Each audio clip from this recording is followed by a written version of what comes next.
48 na tela para o aluno, questão 48. Assinale a alternativa a respeito do que dispõe o Código de Processo Penal sobre prisão preventiva. Prisão preventiva. E a correta alternativa B. A prisão preventiva em nenhum caso será decretada se o juiz verificar, pelas provas constantes dos autos, ter o agente praticado o fato em legítima defesa. Vem aqui comigo. 48. Letra B.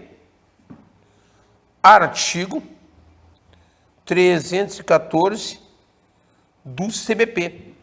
Ora, nós sabemos que a prisão preventiva,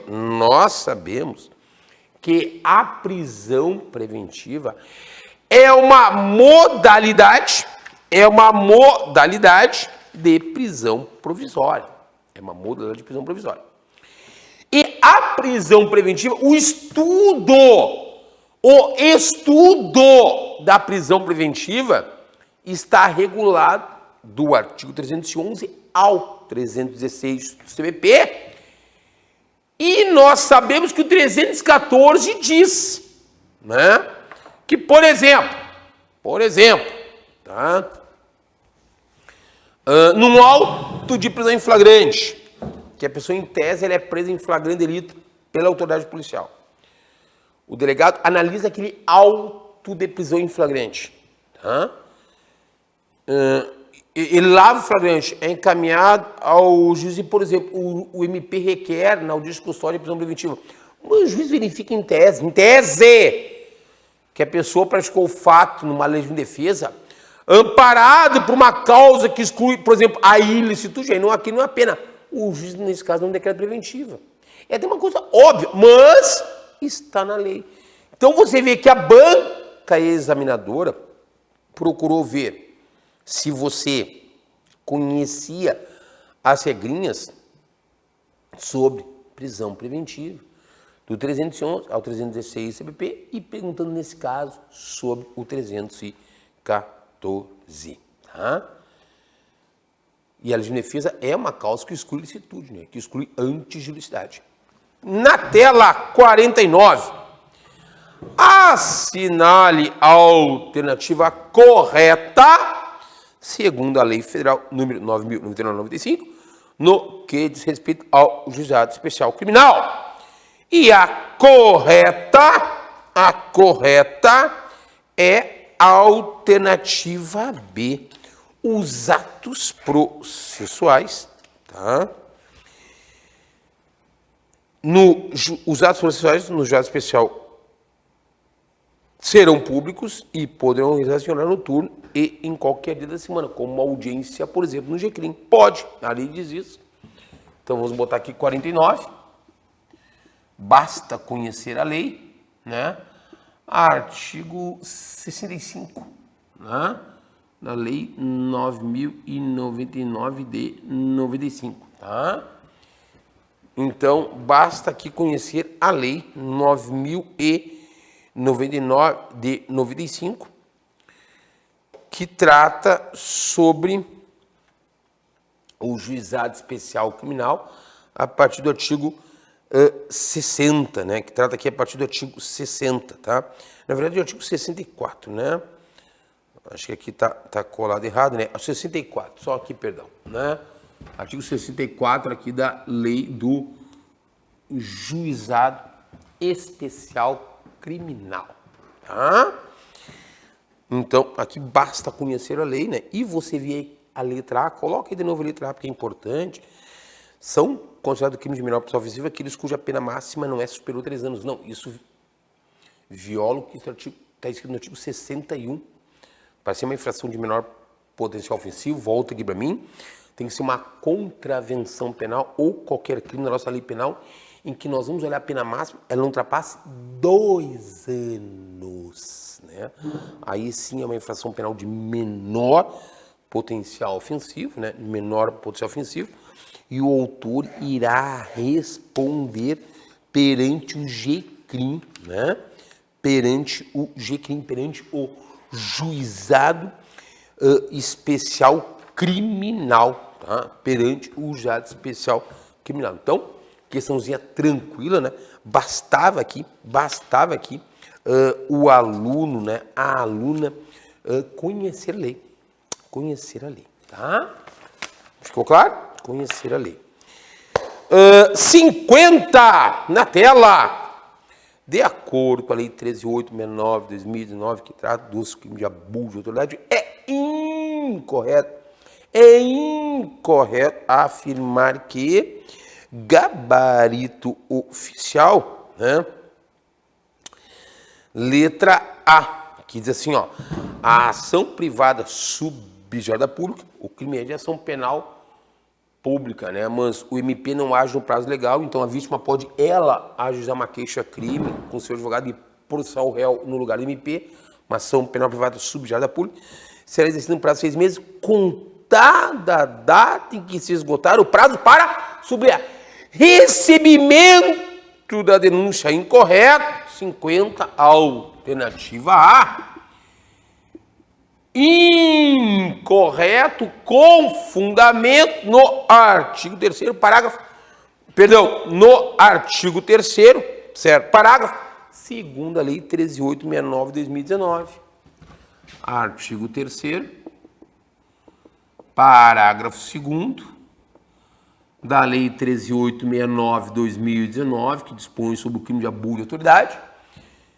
Por quê? Segundo essa lei, esse prazo de 6 meses para a vítima ajuizar a queixa-crime e processar o réu pelo crime de abuso de autoridade, dado uma inércia do Ministério Público, conta 6 meses a partir do dia que termina o prazo do MP para oferecimento da denúncia, e não 6 meses contado a partir do recebimento da denúncia pelo juiz.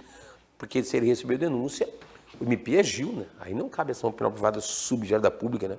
Se o juiz recebeu a denúncia é porque o MP já ofereceu, né? Então, uma questão ali de leitura. Mais uma vez, uma questão para que você conheça a lei, para saber se você conhece a lei. Não é isso? Como é importante conhecer a lei, né? 51, tá? Bota na tela. 51 a respeito dos crimes previstos no Estado do Armamento. Lei Federal 10.826 de 2003. Assinala a alternativa correta. E a alternativa correta é B, segundo o gabarito oficial. 51, alternativa B, que diz o seguinte: a pena mínima, todo crime tem uma pena mínima, uma pena máxima de prisão, que o juiz pode dar para na sentença. A pena mínima do crime de tráfico internacional de arma de fogo, artigo 18 da Lei de Armas, é superior, é maior do que a pena mínima no caso do crime de homicídio simples, artigo 121 caput do Código Penal, correto. Nós temos aqui, ó, que a pena mínima de prisão é uma questão testando pena. Conhecimento de pena, aqui a pena é 8, pena mínima é 8, né? Aqui, ó, querem ver? Quero ir lá com vocês. Abram, por favor, a Lei de Armas. Abram o estacionamento. Se você for para o artigo 18, pode ver, quero que vocês vejam. Ó, pena mínima, ó, 8 a 16. Então, pena mínima ali, mínimo de prisão são 8 anos, tá? 8 a 16. Se tu fores saber a pena mínima do crime de homicídio simples, 121 caput, é 6, ó, pode olhar, 6 a 20. Então, ó, a pena mínima, questão testando conhecimento de pena, né?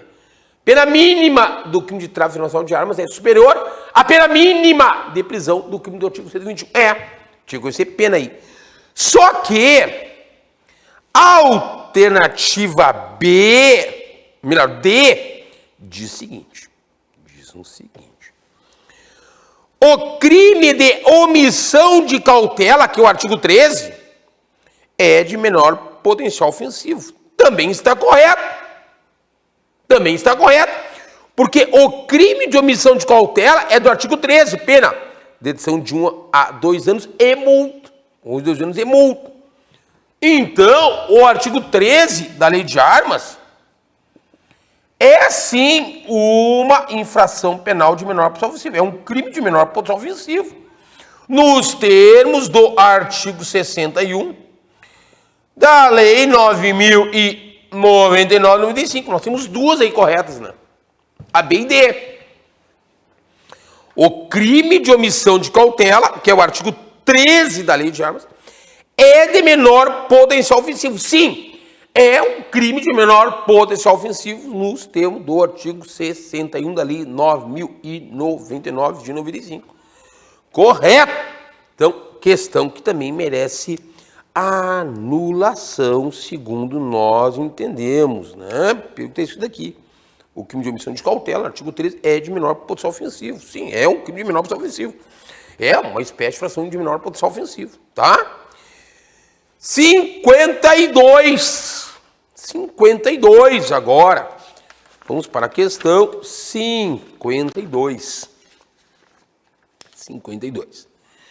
Questão 52 diz o seguinte: de acordo na tela com a Lei 13.675/2018, são princípios que regem a Política Nacional de Segurança Pública e Defesa Social, PNS, PDS, exceto, bastava aqui conhecer a lei do SUSP, né? Vamos assim dizer, né? Vem aqui comigo, é a letra B, conforme o artigo 4º, né? Então, vou botar aqui, ó, 52, Brasil, artigo 4º, fundamento, né, da lei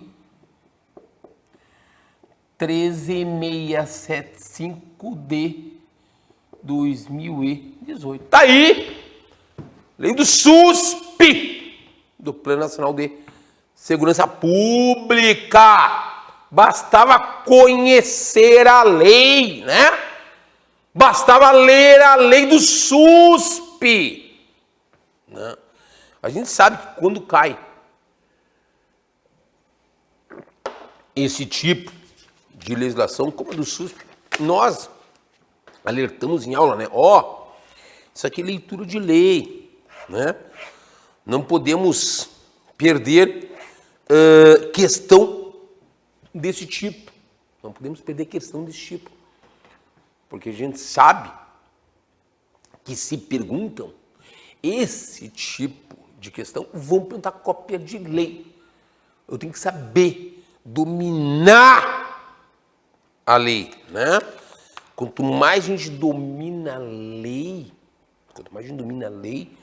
mais nós estamos preparados. Sempre tenho isso em mente, né? Quanto mais vocês dominarem a legislação, mais vocês estarão preparados. Questão 53. Questão 53. Tá? Agora vamos para a 53. Vou botar aqui, ó. 53. Questão também tranquila, né? Na tela, então vamos de novo. A respeito da lei dos crimes resultantes, né, de preconceito de raça ou de cor, assinada a alternativa correta. Correta a alternativa D. O artigo 20A, que foi incluído recentemente na lei do crime de racismo, lei 7716 de 89, ele traz ali uma nova majorante, uma nova causa de aumento de pena para os crimes de racismo, quando cometido naquela hipótese do artigo 20A, que a gente chama de racismo recreativo. Então, ó, a 53, letra D, fundamento, artigo 20A, da Lei 7716 de 89, que é a lei devidamente atualizada. E esse artigo 20A, ele foi incluído pela Lei 14.532 em 2023 e trouxe lá na Lei do Crime de Racismo, e as condutas que configuram racismo estão na Lei 7716 de 89, trouxe ali uma nova majorante para os crimes de racismo, uma nova causa de aumento de pena. Lembrando aqui o nosso aluno, lembrando aqui a nossa aluna, que sempre quando estiver estudando o direito penal como um todo, tá? Isso é um direito penal. E eu me deparo com um artigo, eu me deparo com um parágrafo dentro de um artigo, trazendo, prevendo um patamar fracionário de aumento da pena, que o juiz usa lá no final do cálculo da pena do réu na sentença, quando o crime ocorrer naquela situação, um patamar fracionário, e isso é chamado de majorante da pena. Isso é chamado de causa de aumento de pena, tá? Isso aí. Então, mais uma vez aqui o professor demonstrando o aluno, mais uma vez aqui, ó, ficando inequívoco, tá? Ficando inequívoco para o aluno que nós temos que conhecer a nossa legislação. Pronto, tá? Tá? Ficou claro? Então, assim, ó, nós temos que ter domínio da legislação. Nós temos, pessoal, que nos convencer, se é que alguém eventualmente ainda não está convencido disso, quando nós vamos estudar para o concurso público, seja o direito penal, seja o direito processual penal, incluindo a parte da legislação especial, leis penais especiais, leis processuais penais especiais, por favor, antes de mais nada, leiam a legislação, conheçam a legislação, estudem de uma forma correta, para que vocês aproveitem bem o estudo, ok? Muito bem. Vamos agora para a questão 54. Não é matéria aqui nossa, mas a 55 é, né? Aí o Estatuto da Criança e do Adolescente na parte penal e processual penal. Na tela, de acordo com o Estatuto da Criança e do Adolescente, que é a Lei Federal 8.069 de 90, o ECA, verificada para de ato infracional, até porque menor não comete crime, porque o fato dele é típico, é jurídico, mas não é culpável, né? Ele tem excluído a culpabilidade, porque ele é um inimputável. Então, ele não comete crime, não pode receber pena. Ele comete, a gente chama de ato infracional, e lá na vara da infância e juventude, no processo, depois recebe uma chamada medida socioeducativa, não é verdade? A autoridade competente poderá aplicar ao adolescente, entre outros, seguintes medidas socioeducativas. Medidas socioeducativas. A advertência 1, obrigação de reparar o dano 2, prestação de trabalho forçado 3. Quais estão corretos? 55, letra C. 55, né? 54 não é nosso, por isso que eu pulei. Letra C, que está lá no artigo 112 do ECA, de novo. Bastava conhecer a lei, bastava conhecer a legislação, sem muito esforço para acertar. Sem muito esforço para acertar. Né? Mais uma vez, deixando claro para o aluno, claro para a aluna, que nós temos sim que conhecer a legislação. Temos mais 3 questões ainda que nos competem na matéria de conhecimentos específicos: direito penal, direito processual penal. Vamos para a 56. Na tela, de acordo com a Lei Federal 13.260 de 2016, Lei do Terrorismo, assinale a alternativa correta, é letra E. Letra E. Tinha que conhecer a lei. Os crimes previstos na referida lei são praticados contra o interesse da União Federal. Segundo a própria lei diz, eles ofendem a União. Cabendo, então, à Polícia Federal a investigação criminal em sede de inquérito policial. Correto, 56, letra E. Tá? 56, letra E. Lá na lei do terrorismo, tu vai lá para o artigo 11, né? Da lei do terrorismo. Tá? Lei 13.260 de 2016. É a lei que tipifica, pessoal, é a lei que traz as condutas que são consideradas crime chamado terrorismo, com este nome em iuris, com este nome jurídico. Volta aqui para mim. Então, quais são as condutas, tá, que são chamadas, quais são as condutas que são denominadas crime de terrorismo?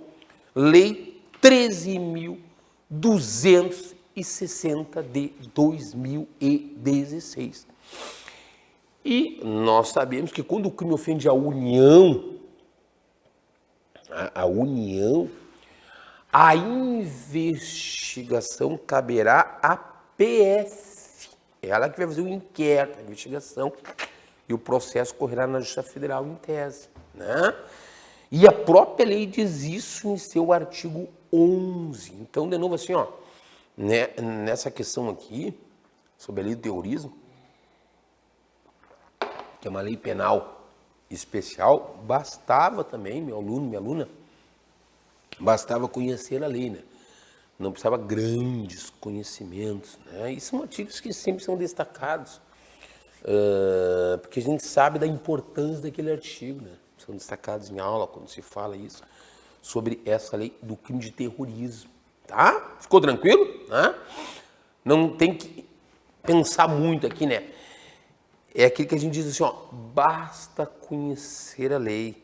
Você vê que o professor, ainda que seja uma aula de correção de questões, né? Mas a gente está sempre aprendendo, né? A gente está sempre revisando. E eu quero nesse momento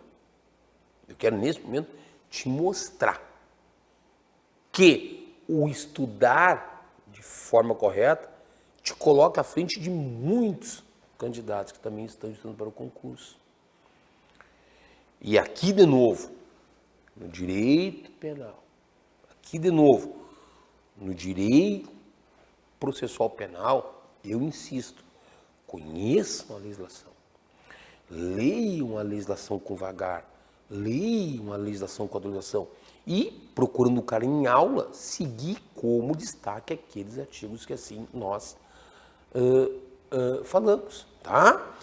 Questão 57 na tela, quase terminando. Segundo a Lei Federal 12.037 de 2009, que versa sobre a identificação criminal, é incorreto afirmar que bastava conhecer a lei. Letra B. A exclusão dos perfis genéticos dos bancos de dados ocorrerá no término do prazo estabelecido em lei para a prescrição do delito, que é o artigo 109 do Código Penal, que trata do prazo de prescrição dos crimes. Não. Vem aqui. 57. B. Incorreto, né? Forte lá no artigo 7º-A, tá? Da lei da identificação criminal. Lei da identificação criminal, que é essa lei, ó, 12.037 de 2009. Tá? Ficou tranquilo? Última questão na tela. E a última questão, para variar,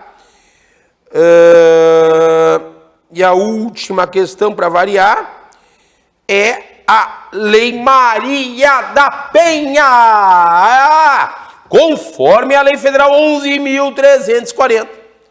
Conforme a Lei 11.340, tá?